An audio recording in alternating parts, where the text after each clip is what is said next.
नमस्कार दोस्तों, मैं आनंद प्रकाश एक बार फिर से आपका आपके अपने YouTube चैनल फिजिक्स टूल में हार्दिक अभिनंदन और स्वागत करता हूं और आशा करता हूं कि हमारी टीम द्वारा अपलोड किए गए वीडियो आपको लगातार पसंद आ रहे होंगे और आप उन्हें भलीभांति देख भी रहे होंगे। इसी आशा और कामना के साथ मैं आज एक बार फिर से आपके सामने एक नया वीडियो, एक नया भाग लेकर के प्रस्तुत हूँ। आज अपने बच्चों पार्ट नंबर 44 का अध्ययन करने जा रहे हैं। इससे पहले अपने 43 पार्ट इस चैप्टर के पढ़ चुके हैं। बहुत ही महत्वपूर्ण जो चैप्टर है वो अपने चल रहा है। 6 नंबर का ये चैप्टर है। मैं पहले ही आपको बता चुका हूँ, आपको विदित होगा। और इसमें आपको कुछ एक चीज़ें याद भी करनी पड़ेंगी। डायग्राम है, उनको आपको रफ कॉपी में बना बना करके तैयार करना होगा बच्चों। और जैसे कि आपको पता है कि आपकी जो क्लासें हैं वो 31 जुलाई तक स्कूल जो है वो बंद रहने के आदेश आ गए हैं। तो 31 जुलाई तक स्कूल नहीं लगेंगी। तो आपको वीडियो के जरिए वीडियो को पढ़ने के साथ साथ आपको इसको भलीभांति तैयार भी करना है, तैयारी भी करनी है। आप इसको 1 बार 2 बार या 3 बार देख सकते हो। और मैं लगातार, हमारी टीम पूरी कोशिश कर रही है और मेरे द्वारा जो वीडियो वो लगातार आपको डे बाय डे बच्चों उपलब्ध करवाए जा रहे हैं। ये आप अच्छी तरह से जानते हो। एक भी दिन मैंने आपकी क्लास को मिस नहीं होने दिया है और लगातार मैं कंटिन्यूटी से लगातार आपको वीडियो प्रोवाइड करवा रहा हूं। और जो बच्चे लगातार मेरे द्वारा उपलब्ध करवाए गए वीडियो देख रहे हैं उन्हें मैं मतलब श्योरली कह सकता हूं कि उन्हें बहुत अच्छी तरीके से फ़ायदा होगा, बहुत ही अच्छा फ़ायदा उनको मिलेगा। ठीक है, टाइम लेट ज़रूर हो रहा है लेकिन आपकी साइंस की जो पढ़ाई है, विज्ञान 10वीं क्लास की जो पढ़ाई है वो लगातार आपकी चल रही है बच्चों। आपको किसी प्रकार का कोई भी नुकसान नहीं हो रहा है। ठीक है, बाकी सब्जेक्ट्स का तो देखो मैं कह नहीं सकता, लेकिन साइंस की जो पढ़ाई है वो रेगुलर आपकी चल रही है। ठीक है, बाकी की भी चल रही होगी, मैं ये आशा करता हूँ। ठीक है, और बाकी सब्जेक्ट्स को भी आप तैयार करोगे ये भी मैं आशा करता हूँ। ठीक है, तो अपने इस पार्ट में जो अध्ययन करेंगे आज इस पार्ट नंबर 44 में वो है केंद्रीय तंत्रिका तंत्र। ठीक है ना बच्चों। और केंद्रीय तंत्रिका तंत्र क्या है कि मस्तिष्क, मेरुरज्जु तथा उनसे निकलने वाली तंत्रिकाएं मिलकर के केंद्रीय तंत्रिका तंत्र का निर्माण करती हैं। ये ध्यान रखना है कि मस्तिष्क और मेरुरज्जु ही इसके दो मुख्य भाग हैं। केंद्रीय तंत्रिका तंत्र के मुख्य भाग कौन कौन से हैं? मस्तिष्क और मेरुरज्जु। तो मैं यहाँ लिख भी देता हूँ कि मस्तिष्क मेरुरज्जु तथा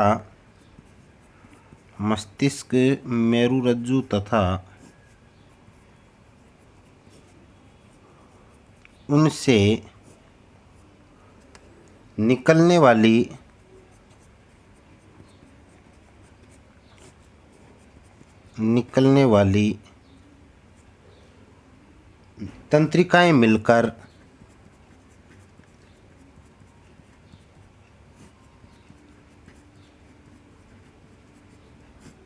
तंत्रिकाएं मिलकर केंद्रीय तंत्रिका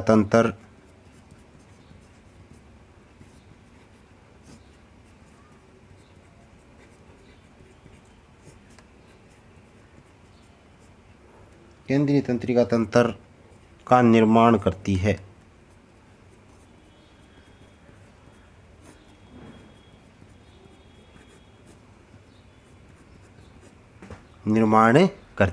ठीक है, तो अब देखो बच्चों, पहले अपने इसका डायग्राम देख लेते हैं कि किस प्रकार से ये बना होता है, कैसे कैसे इसका डायग्राम है वो अपने देख लेते हैं। ठीक है, तो देखो, तो आप जो अपनी स्क्रीन पे देख पा रहे हो ये मानव तंत्रिका तंत्र का डायग्राम है जो आपकी स्क्रीन पे है। और ये जो 2.14 डायग्राम है ये मानव तंत्रिका तंत्र जो अभी आप अपनी स्क्रीन पे देख पा रहे हो, इसमें देखो आप कि इसमें क्या कुछ दिखाया गया है कि मानव तंत्रिका तंत्र के अंदर यदि मैं बात करूं तो देखो, सबसे पहले यहाँ ऊपर ही ऊपर ये मनुष्य का डायग्राम है। जैसे अपने शरीर की संरचना होती है वो दिखाया है इन्होंने, जो मतलब बाहरी आवरण दिखाया है, बाहर से दिखाया है। ये हड्डियों का ढांचा है, अंदर फेफड़े हैं, ये सारी चीज़ें, हाथों के पैरों की ये सारी हड्डियाँ दिखाई है। ये मस्तिष्क दिखाया है ऊपर, ये क्या दिखाया है? मस्तिष्क।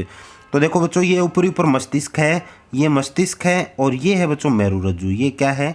मेरुरज्जु। ये जिसे अपने रीढ़ की हड्डी बोलते हैं ना, ये यहाँ से स्टार्ट होती है, यहाँ से जुड़ी रहती है और ये यहाँ से जुड़ती हुई लगातार ये जो अपनी नाड़ जो है, जिसे गर्दन अपने कहते हैं, मारवाड़ी में नाड़ बोलते हैं ना इसे, तो ये गर्दन जो है अपनी ये इसी के ऊपर टिकी रहती है। ठीक है ना, ये गर्दन इसी पर टिकी रहती है जिसकी वजह से अपने इधर उधर देख पाते हैं। ये मेरुरज्जु होता है जिसे रीढ़ की हड्डी अपने कहते हैं। तो देखो बच्चों, डायग्राम में आप देख रहे हो कि मस्तिष्क और मेरुरज्जु ये दोनों मिलकर के केंद्रीय तंत्रिका तंत्र, ये यहाँ लिखा है ना, केंद्रीय तंत्रिका तंत्र का निर्माण कर रहे हैं। दोनों मिलकर के किसका निर्माण कर रहे हैं? केंद्रीय तंत्रिका तंत्र का निर्माण कर रहे हैं। फिर यहाँ देखो ये गुच्छिका है, ये अलग अलग प्रकार से गुच्छिकाएं बनी हुई, ये गुच्छिका है, ये तंत्रिका है, ये तंत्रिका है, ये नीचे की है तो हाथ की तंत्रिका है, ये पैर की तंत्रिका है। और ये दोनों गुच्छिका और तंत्रिका मिलकर के परिधीय तंत्रिका तंत्र कहलाती है। ये दोनों क्या कहलाती है? परिधीय तंत्रिका तंत्र। देखो यहाँ लिखा है परिधीय तंत्रिका तंत्र, ठीक है ना। तो ये डायग्राम इसमें मानव तंत्रिका तंत्र का, ये गुच्छिका हो गई, ये तंत्रिका हो गई, हाथ की तंत्रिका और ये पैर की तंत्रिका, और ये दोनों गुच्छिका और तंत्रिका मिलकर के बच्चों परिधीय तंत्रिका तंत्र कहलाती है। और ऊपर मस्तिष्क और मेरुरज्जु दोनों मिलकर के केंद्रीय तंत्रिका तंत्र कहलाते हैं। ये चीज़ इसमें मेन है। और ये मानव तंत्रिका तंत्र का डायग्राम है। देख लिया आपने ढंग से। इसको आपको अच्छे ढंग से कॉपी में बना करके तैयार करना है रफ कॉपी में, और आपको अच्छी तरीके से इसको याद करना है। तो ये हो गया बच्चों मानव तंत्रिका तंत्र का डायग्राम। आशा करता हूँ आपको ये चीज़ समझ में आई होगी।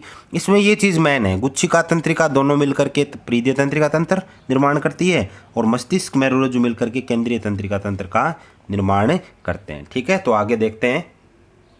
और आगे जो अगला डायग्राम देख रहे हो आप, दो डायग्राम आपको साथ में बता देता हूँ। ये बच्चों मानव मस्तिष्क का डायग्राम है, बहुत ही मोस्ट इंपॉर्टेंट डायग्राम है। मानव मस्तिष्क का डायग्राम है जो आप चित्र देख पा रहे हो। इसमें देखो नीचे लिखा भी है मानव मस्तिष्क 2.15। इसमें देखो ध्यान से देखना, ये ऊपर ऊपर ये इसका डायग्राम दिखाया जो अभी दिखाया था मैंने तंत्रिका तंत्र में। ऊपर ये प्रमस्तिष्क है बच्चों, ये क्या है? प्रमस्तिष्क है। फिर यहाँ ये देखो ये मध्य मस्तिष्क है, ये बीच में कौन सा मस्तिष्क है? मध्य मस्तिष्क। और ये पोन्स है, ये क्या चीज़ है? पोन्स, ठीक है। और ये मेडुला ओब्लोगेटा, ये मेडुला ओब्लोगेटा नाम की जो यहाँ ये आपको दिखाई दे रही है संरचना, मेडुला ओब्लोगेटा, ठीक है। और मेडुला ओब्लोगेटा, पोन्स और मध्य मस्तिष्क ये मिलकर के बच्चों पश्च मस्तिष्क कहलाते हैं। देखो यहाँ लिखा है पश्च मस्तिष्क, दिखाई दे रहा होगा आपको। मध्य मस्तिष्क, पोन्स, मेडुला ओब्लोगेटा मिलकर के पश्चिम मस्तिष्क कहलाते हैं। ये इधर थैलेमस की संरचना है, ये हाइपोथैलेमस है, ये पीयूष ग्रंथि है। ये कौन सी ग्रंथि? देखो ये यहाँ छोटी सी दिखाई दे रही है ना, ये वाली, ये कौन सी ग्रंथि? ये तीर का निशान ऐसे आ रहा है, पीयूष ग्रंथि। ये अनुमस्तिष्क है, ये नीचे वाला अनुमस्तिष्क है, और ये मेरुरज्जु है। ये क्या है? मेरुरज्जु, जो अभी मैंने आपको दिखाया था, ये रीढ़ की हड्डी वाला भाग है, ये इससे जुड़ा रहता है। बात आ गई होगी समझ में। प्रमस्तिष्क, मध्य मस्तिष्क, पोन्स, मेडुला ओब्लोगेटा, और ये मध्य मस्तिष्क, पोन्स और मेडुला ओब्लोगेटा मिलकर के पश्चिम मस्तिष्क का निर्माण करते हैं।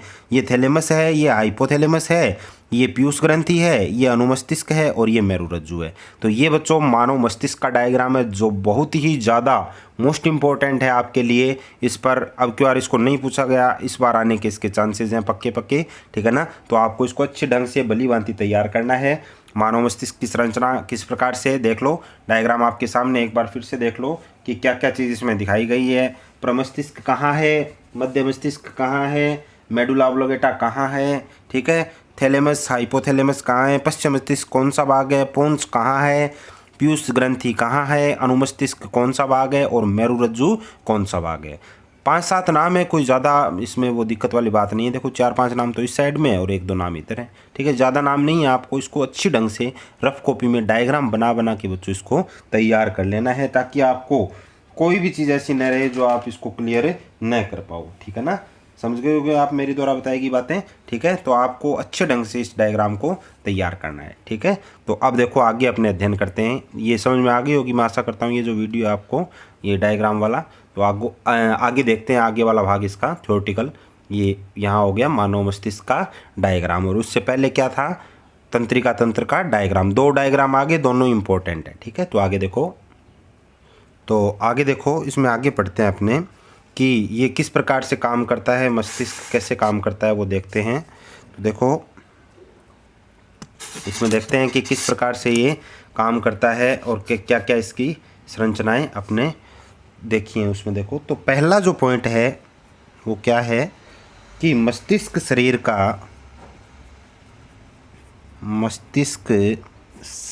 का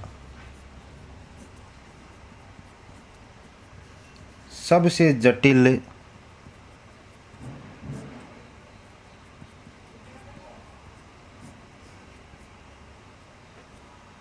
व सबसे प्रमुख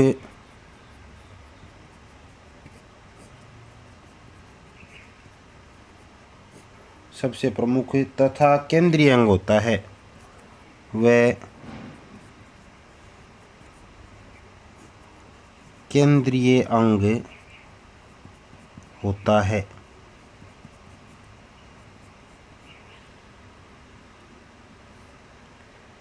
इसका वजन, मस्तिष्क का बात कर रहे हैं, इसका वजन लगभग 1.5 kg यानी 1.5 किलो का 1.5 kg होता है। इम्पोर्टेंट बातें हैं सारी।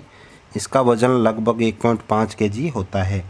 देखो मैं मस्तिष्क की बात क्यों कर रहा हूँ, मस्तिष्क का डायग्राम आपको दिखा दिया क्योंकि केंद्रीय तंत्रिका तंत्र है ना, ये मस्तिष्क और मेरुरज्जु और उनसे निकलने वाली तंत्रिकाओं से मिलकर ही बनता है। ठीक है ना। तो पहले मस्तिष्क के भाग पढ़ते हैं अपने कि इसमें क्या क्या चीज़ है, कौन कौन से भाग है। अभी मैंने आपको दिखाया है मस्तिष्क के कौन कौन से भाग हैं। ठीक है। फिर अपने मेरुरज्जु के बारे में पढ़ेंगे, उसके क्या कार्य हैं, मेरुरज्जु कैसे काम करता है। ठीक है। और फिर अगला जो दूसरा भाग है परिधीय तंत्रिका तंत्र, वो पढ़ेंगे। इसका दूसरा भाग फिर कौन सा है, परिधीय तंत्रिका तंत्र। आपको बताया था, याद होगा पीछे वाले वीडियो में, तंत्रिका तंत्र के दो भाग होते हैं, केंद्रीय तंत्रिका तंत्र और परिधीय तंत्रिका तंत्र। केंद्रीय तंत्रिका तंत्र दो भागों से मिलकर बना है, मस्तिष्क और मेरुरज्जु से। तो पहले मस्तिष्क पढ़ रहे हैं, अगला भाग पढ़ेंगे मेरुरज्जु। बात समझ में आ रही होगी मेरी। ठीक है ना। तो इसको समझ के करोगे तो आसानी से क्लियर हो जाएगा। फिर अगला पॉइंट देखो, मस्तिष्क अस्थियों से बनी हुई, मस्तिष्क अस्थियां, हड्डियों को कहते हैं बच्चों। अस्थियां किन को कहते हैं, हड्डियों को। अस्थियों से बनी हुई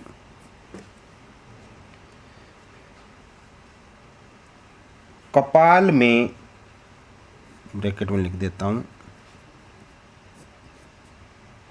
कपाल में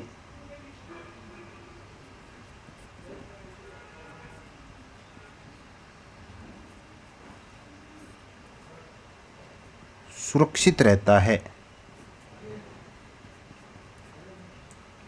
कपाल में सुरक्षित रहता है।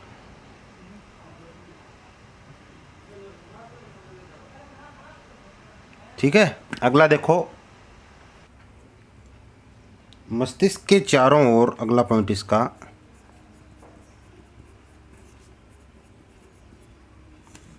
मस्तिष्क के चारों ओर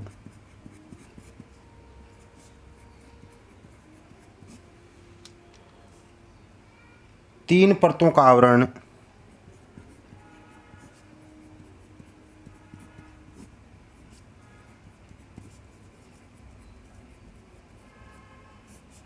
पाया जाता है।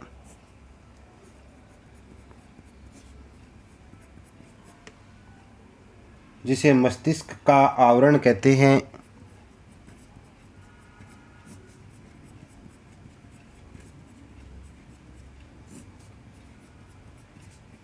मस्तिष्क का आवरण कहते हैं।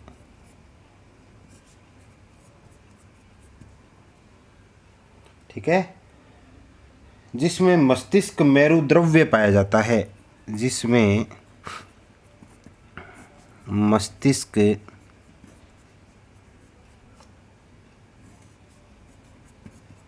मेरुद्रव्य, मस्तिष्क मेरुद्रव्य पाया जाता है।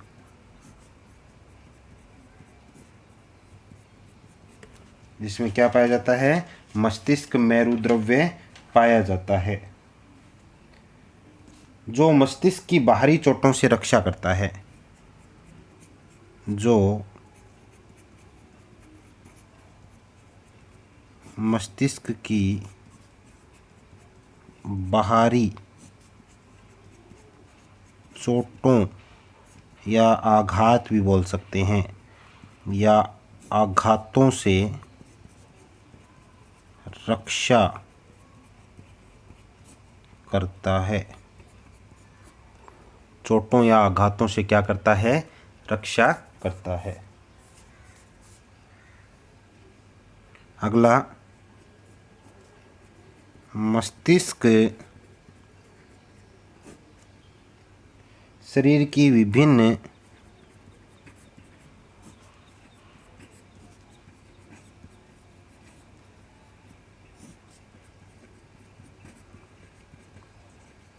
क्रियाओं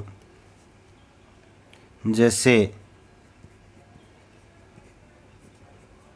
तापमान नियंत्रण, जैसे ये यहाँ कोमा नहीं आएगा, तापमान नियंत्रण कोमा व्यवहार सोचना समझना, व्यवहार सोचना समझना, रुधिर परिसंचरण,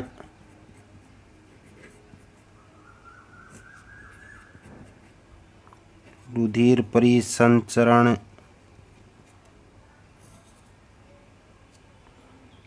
और विभिन्न ग्रंथियों के स्त्राव,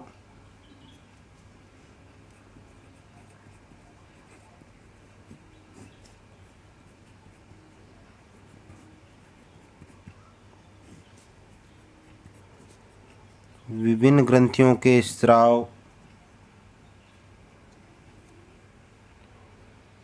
व अन्य विभिन्न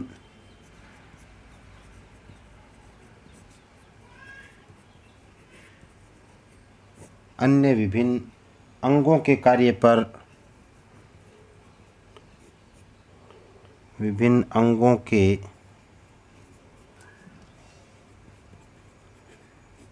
कार्य पर नियंत्रण करता है। ठीक है, और इन विभिन्न कार्यों पर नियंत्रण करता है और यह निम्न 3 भागों से मिलकर बना होता है।